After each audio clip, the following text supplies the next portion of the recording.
It's Marley from the Energy Boutique with your energy forecast for October 2022.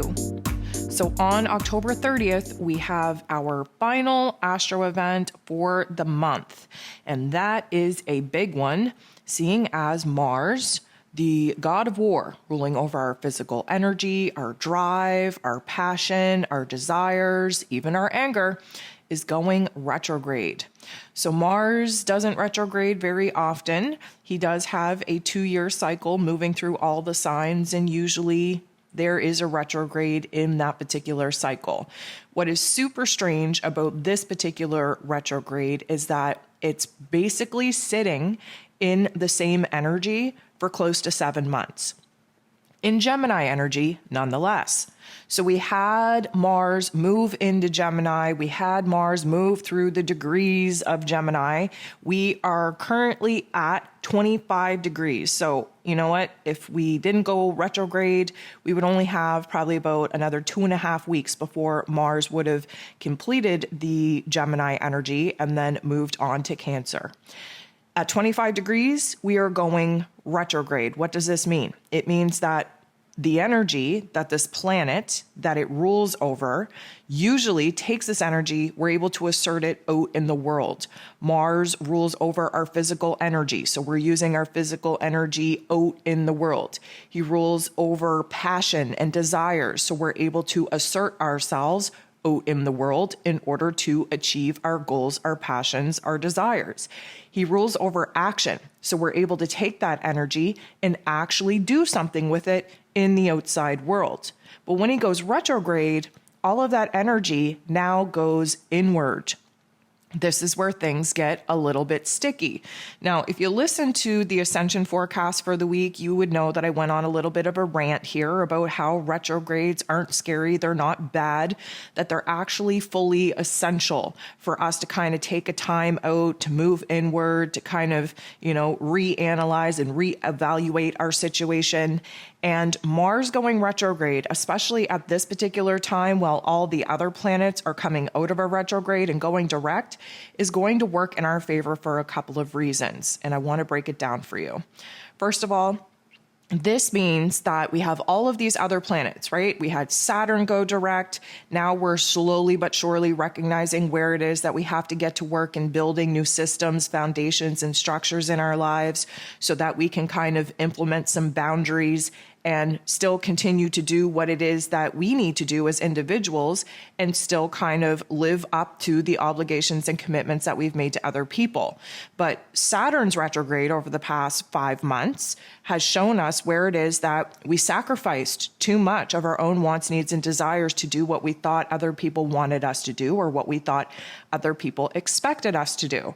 So Saturn just woke up. He's still very much trying to piece together where it is that he's at, but slowly but surely we will start putting the pieces together, the building blocks of this brand new foundation of the new landscape of our realities. We will get to work in building new systems and foundations for us to actually build upon, especially seeing how Saturn rules over karma, rules over roles and responsibilities, and many of us are being positioned with having to boss up and take on new roles.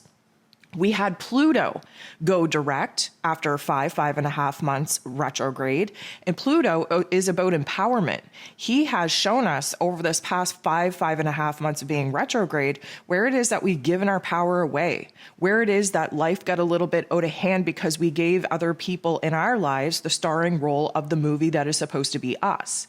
And now we are taking a good look at the pain, at the trauma, at the suffering of our experiences, and we're using that as fuel, as motivation, as inspiration to boss up and actually take our control back. It's an empowerment energy.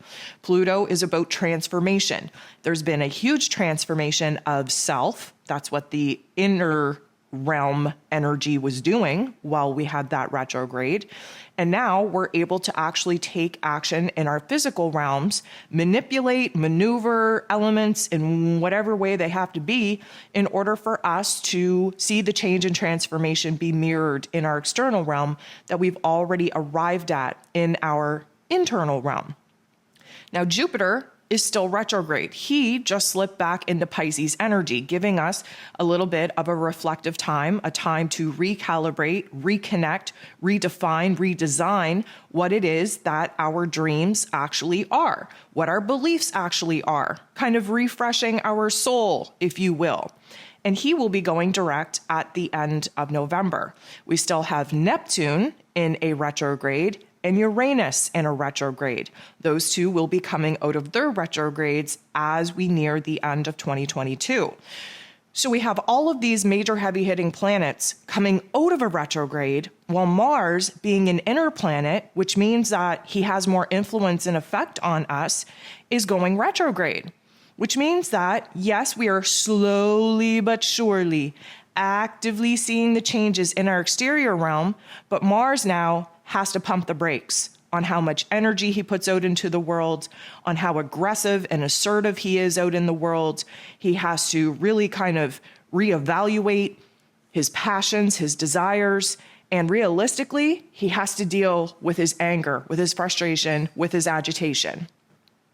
So with Mars kind of going retrograde, it may feel like we are being stunted in growth. It may feel like we are kind of being blocked from making some major moves and taking some action in our lives. But realistically, what we are being gifted with is an opportunity to do some re-evaluation. We have to bring out the RE words when we're talking about retrograde. So first, let's start with rest. We have to take a rest. We have to kind of step back, slow down, so that we can see the elements that are at play in our external realm. We have to revisit some things, especially where I'm going to say our passions and our desires are concerned. We have to reevaluate our actions, the actions that we've taken, the actions that we still want to take. We have to reanalyze how it is that we are going to exert ourselves with the strategy, with the plan that we need to take in order to make these changes. We need to reestablish our grounding point on where it is that we're actually operating from, because Mars's downfall is that we tend to go balls to the walls, exert ourselves, going after new passions and desires, and then burning ourselves out far before we ever get to see the end result. We have to recalibrate with our mind, our body, our soul. We have to kind of, I'm going to say, reassess what it is, if we got a second chance to do things in a different way, what it is that we would do differently. And many of us are going to have the opportunity to redo a lot of the tasks, the chores, the roles, the responsibilities that didn't work out so well for us the first time around. So this is going to be a little bit of a give and take, a little bit of a push and pull. We have to understand that Gemini energy is an air energy. So there's a lot of thought, there's a lot of ideas, there's a lot of information, there's a lot of communication going on. We have to understand that Gemini energy is dualistic. It's polarized. That's the beauty of Gemini energy, is that we debate the pros and cons. We look at the extreme points of view and we work our way back into a middle ground. And we have to go back and forth with a lot of the things that we've been contemplating, because we've had our reality changed, altered so freaking much that the landscape of our reality looks totally different. So now we have to be very strategic with our energy, with our passion, with our desires, with our focus, with our attention. And we're gifted this opportunity with Mars being retrograde to do just that. So maybe you have to step back and look at where it is that you've been forcing certain situations to happen and they're just not happening. Maybe you have to step back and kind of reassess where it is that you've been pouring your time, your energy, and attention into, and whether or not that's actually working for you. Maybe you have to step back and really figure out what it is that you actually want in your life, what it is that you need, what it is that you actually desire, because many of us get caught up in trying to fulfill goals to see them come to fruition, when realistically, we're no longer aligned with that because so much has changed and because so much growth and improvement has actually happened. It's okay to change your mind. It's okay to not see a project through if you no longer have the want, need, or desire, the passion or the excitement to continue continue to pour into it. We really are going to have to step back and move inward. This is all about taking the energy and going in with it. We have a lot of introspection to do. We have a lot of sorting out to do, a lot of processing to do. So although Mars would prefer to be, a straight fired arrow, taking a direct motion, being straightforward, aggressing himself in the outside world to go after what it is that he wants, to speak up, to speak his truth, to express himself, to express his ideas, especially in this Gemini energy, we're not going to get that opportunity. What we need to do is take all of that energy and move inward and rebuild a system and a structure for us to operate on so that we're not burning ourselves out, that we're actually able to see an idea, a project through to its completion point. We need to actually get in alignment with what it is that we think, because again, Gemini energy, Mars being the god of wars on the intellectual battlefield in Gemini energy. And we have to kind of pay attention to where it is that our anger, our frustration, our irritability, our agitation is coming up in us, rising to the surface, so that we can analyze where it is that is wasted power, where it is that we can, A, heal and bring closure to whatever it is that's really triggering us, but B, transform that energy into something that's going to work for us instead of having it work against us. Now, Mars is all about impulse, right? We get this impulse to go ahead and tackle a new project, to, pursue a new path, to be obsessed with seeing a certain element come to life. But our impulses aren't going to be as strong as they were because, again, this energy is internalized. And what we get from this is a lot of anxiety, a lot of restlessness, but this is a good opportunity to recognize where it is that you need a physical practice, a physical discipline to give that energy a healthy channel, a healthy outlet to get out of your body. Now, we talk about instincts a lot when we talk about Mars because he's very instinctual, right? He sees something or he feels something or he has an idea. He wants to act on impulse, act on instincts, take action, go after it. Well, while Mars is retrograde, we're likely going to be second-guessing ourselves and second-guessing our instincts. And a lot of that is because we're in this Gemini energy where, again, it's polarized. We have to really say, oh, I have an instinct to do this. I have an impulse to go ahead and really kind of bring this to life. And then we need to step back and say, am I just doing this for the sake of doing it? Or am I really passionate about it? Is it really something that I need to pour my time and energy into? This is about impulse and energy management. So instead of us just taking action and acting upon them and bringing something to life, now we have to step back, tap into the intellectual battlefield that Gemini is now ruling over, weigh the pros and cons, apply logic and practicality and strategy, and actually come up with a plan. Mars's natural disposition is to take action first and think about the consequences later. And in Gemini energy, we would prefer to think of every freaking variable, every single possibility before we ever apply any action to going after what it is that we're actually looking to bring to life and to pursue. So there is a little bit of a tug of war there as well. Now, the energy of Mars is very, I'm going to say, ego-based, meaning when we look at the fact that Mars rules over Aries energy, and Aries energy is the very first sign of the zodiac, that is where we essentially define who it is that we are in this physical realm, meaning we're very concentrated on ourselves. This is very self-focused. This is very egoic, right? There's nothing wrong with that. We need our ego in order to survive on this earth plane. But we need to keep our ego in check with our higher self. And that is one struggle that we tend to have when Mars is in a dominant placement. What we need to recognize is that our ego is going to be very quick to jump in, to try and solve problems, to try and take action, to try and kind of take the lead on things. And with this retrograde, we're really going to have to actively try to keep the ego in check. Meaning the way that we would normally react to situations, because of course we're all on an egoic programming system, those actions aren't going to work for us right now. We have to think our way and speak our way out of situations and problems.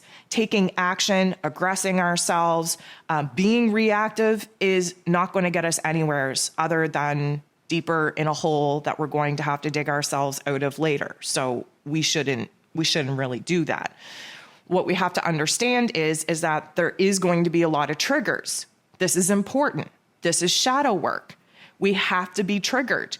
What does triggered mean? Anytime that you are agitated, bothered, anytime that you are frustrated, anytime that you see anger or rage creeping up, that is a trigger.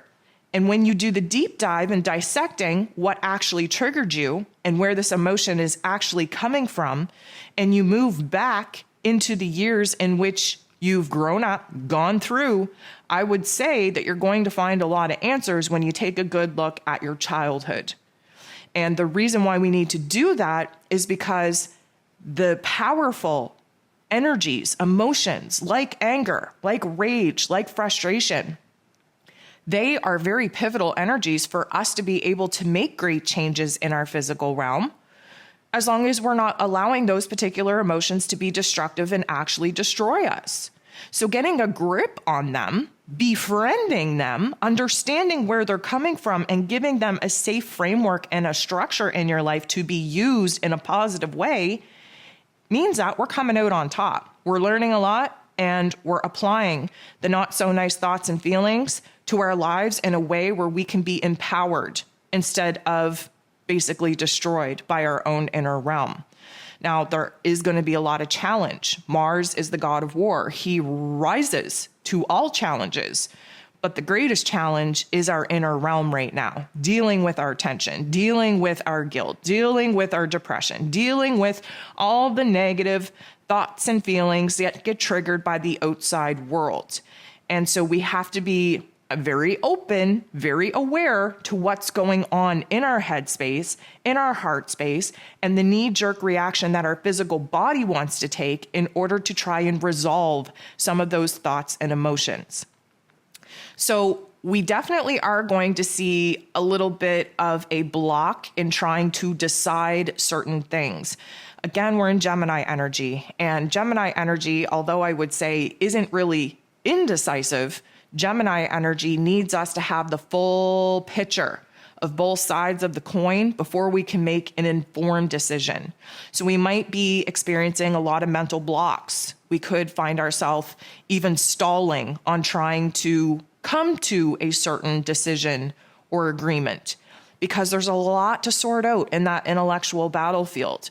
And we really do have to kind of be more aware on how our thoughts and what it is that we allow to take place in our mental plane has a direct connection to our physical bodies. Yes, Mars would typically like to take action and kind of work out what's going on in our inner realm out in the exterior world, but that's not going to be possible for a lot of us, for a lot of situations while he's retrograde. So what we really need to pay attention to is our physical bodies and the ailments, the discomfort, if you will, that gets triggered in our physical bodies because of our particular mental state. We want to pay attention to the mind-body connection. And again, Mars being the god of war, he is willing to rise to any challenge. And the challenge here is to get our mind, our body, our soul in agreement. Now, I do want you to pay attention a little bit more to your exterior realm and to your environment, because there's a high possibility and a high probability of silly accidents taking place that are really, really going to put us back, okay? And let me tell you, if you are so hell-bent and damn well and determined to make things happen while Mars is retrograde, you are likely going to create a mess for yourself. Now, that's not to say sit back and don't do anything. It means to have an awareness on where it is that you are being overly aggressive and trying to assert your own wants, needs, and desires, and where it is that you continue to run into roadblocks.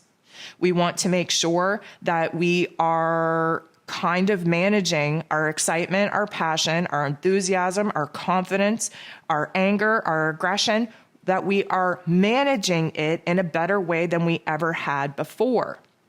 Now, on the greater grander stage, you best believe that we are about to have a lot of outbursts, a lot of tantrums by people in power.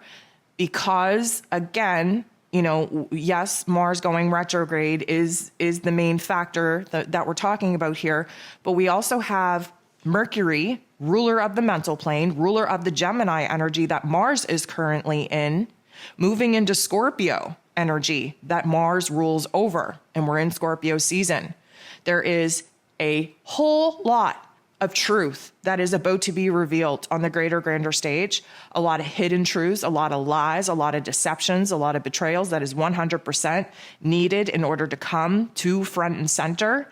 But with this underlying energy and Mars being retrograde, you best believe that we are going to see the anger festering. We're going to see the tantrums being had. We're going to see aggressive debates, aggressive expression of truth coming from the people out in the world. Now, yes, people in power, but even more than that, I'm going to say those that are not aware of their energy, those that are still stuck in the 3D, those that are not awakened, they are going to be the ones suffering the most because they are going to engage in this battle royale, if you will, of tit for tat, up or down, left to right, conservative versus liberal, right? Red versus blue. Gemini energy is divisive in order for us to find common ground. But Mars being retrograde, triggering everybody's anger and aggression and frustration and agitation and the way that we're expressing ourselves, with a lot of impulse and with a lot of passion and a lot of, honestly, ignorance, we are going to see a little bit of an aggressive expressional shit show, if you will, take place on the greater grander stage. So you want to make sure that you're not a part of that. We want to keep ourselves in check by aligning to our higher self, our observer mentality, and ask ourselves, A, do I really need to spend my energy in this way? B, do I care enough? Am I passionate and excited enough to actually waste my energy in these types of debates and conversations? And C, what am I actually accomplishing by doing any of this other than getting myself all riled up, angered, frustrated, and not being able to do anything about it? We have to pick our fights, our conflicts, our battles very, very wisely. You do not have to show up to every conflict that you are invited to. You have the opportunity right now to manage yourself in a much better, much higher, much observer type of way than you ever have before. And it would be very, very, I'm going to say, advisable to boss up and to step very, very confidently up to the plate in order to take this challenge on, because you will be better for it in the long run. So we are definitely being asked to take a pause before we speak, before we act, before we do anything, and really think about the long-term consequences about what our ego self is willing to throw us into. We don't want to take action on impulse. We don't want to express or communicate ourselves without using a filter. We need to be very mindful of how it is that we are using our energy and how it is that we are interacting with the outside world. So just to kind of give you a rundown, if you will, Mars will continue to be retrograde until January 12th of 2023. We will be going direct at that time at 8 degrees in Gemini, and then he starts moving through Gemini energy again. He will leave his post shadow period, if you will, on March 3rd or March 15th of 2023. That's when he will be at 25 degrees in Gemini once again. And of course, we're going retrograde at 25 degrees. So until Mars gets back up to that 25 degrees, we're still kind of retracing our steps. Once we get to March 15th, where we're back up to that 25 degrees again, we are moving forward in brand new territory. And that is when Mars is going to finish up those final degrees in Gemini energy before jumping into Cancer energy. So there are some very important aspects that I would say Mars is making while he goes through this Gemini energy and while he is retrograde. And I'll probably cover this a little bit more in a future forecast when it gets a little bit closer. But on December 8th, we actually have the sun opposing, directly sitting across from Mars. And this doesn't happen very often. The sun is only ever able to sit across from and oppose Mars while Mars is retrograde. That's just the way that the orbits go, the way that the cycles go. And of course, anytime the sun is sitting across from a planet, it shines a bright light on the best parts of that planet and the worst parts of that planet. It supercharges it. It kind of boosts the energy, boosts the focus on that particular planet and what it is that we are supposed to be learning for that. And it just so happens that it's taking place around a very, very powerful full moon as well. So that is definitely going to be a blast of energy that is going to send a ripple effect through the collective. And again, we'll cover that more as we get near to that date. So that is Mars's retrograde energy in a nutshell. And as we move through the particular aspects that Mars will be making from now until March, you best believe that we are going to have a test in our energy and anger management.